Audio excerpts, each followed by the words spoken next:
these are the 4 different levels of brand quality. And some people think, oh, well, I've already had my brand. I already spent $22 on printing my business cards. This part's not for me. And you just kind of shut your brain down. I'm far too long. 140 people already know this brand. But there's a group that had $8 billion in assets under management with over 200 ultra wealthy clients, and they completely rebranded their whole company. And now they manage $22 billion in assets. So at $8 billion in assets, if they can rebrand, you can rebrand. Just to open your brain for a second here on this.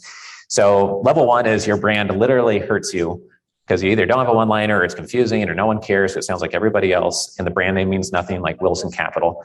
For a minute, we almost went to Wilson conferences. We realized no one cares about Wilson conferences. So we went right back to Family Office Club because we felt like a screeching halt to level of interest in what we were doing like about a decade ago. Level 2 is your brand either hurts you or helps you.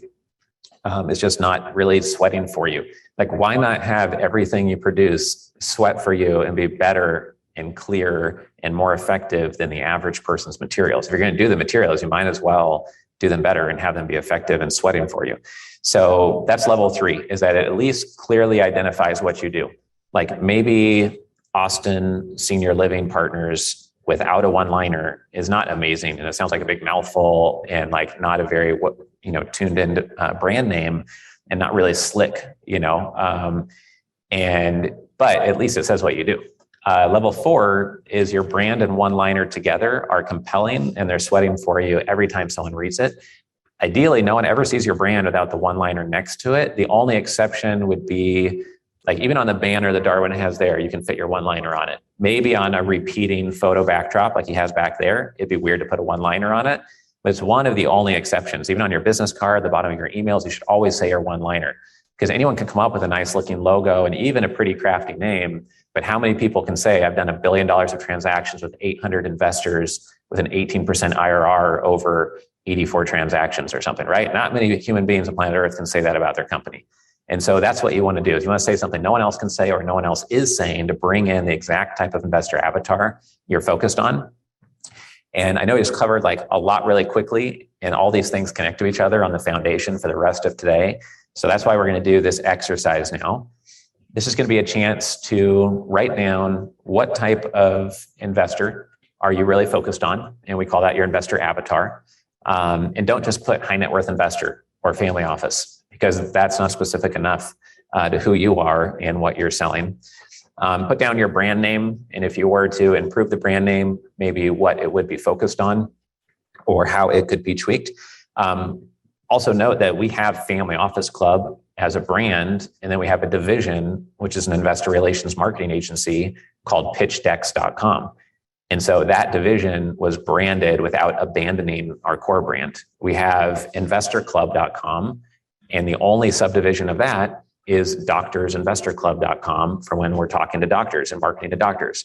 So some of this could be if you absolutely can't ditch your core brand because your partner's just in love with a random name as the brand name or your personal name, which that means only people who already like you and know you would be drawn to a personal named brand typically.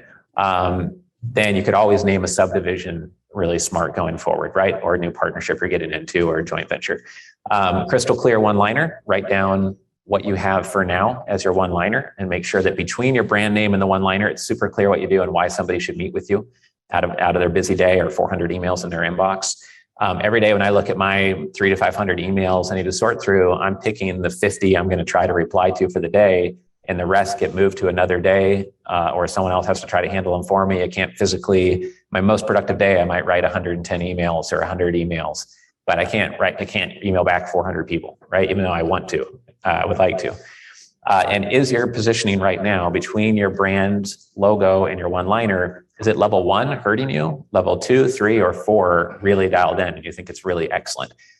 Probably not more than 2 or 3 people in here have a level 4 brand where both their one-liner and their brand name is really dialed in. You think it's truly amazing or excellent, but maybe I could be wrong. The other thing to note is that if your name is Wilson Capital, then your one-liner has to actually explain to people what you're doing. If your name is Austin Senior Living Partners or something that explains what you do in the brand name, now your one-liner doesn't have to carry all the weight. And now your one-liner can really dial in why they should meet with you and talk to you. And the more it's obvious what you do, then the more that the investors who reach out to you will have reached out to you because they're looking for someone to work with that's doing exactly what they know you do. Otherwise, when someone reaches out, they might be reaching out, but not really sure what you do. So they're not pre-qualified to work with you.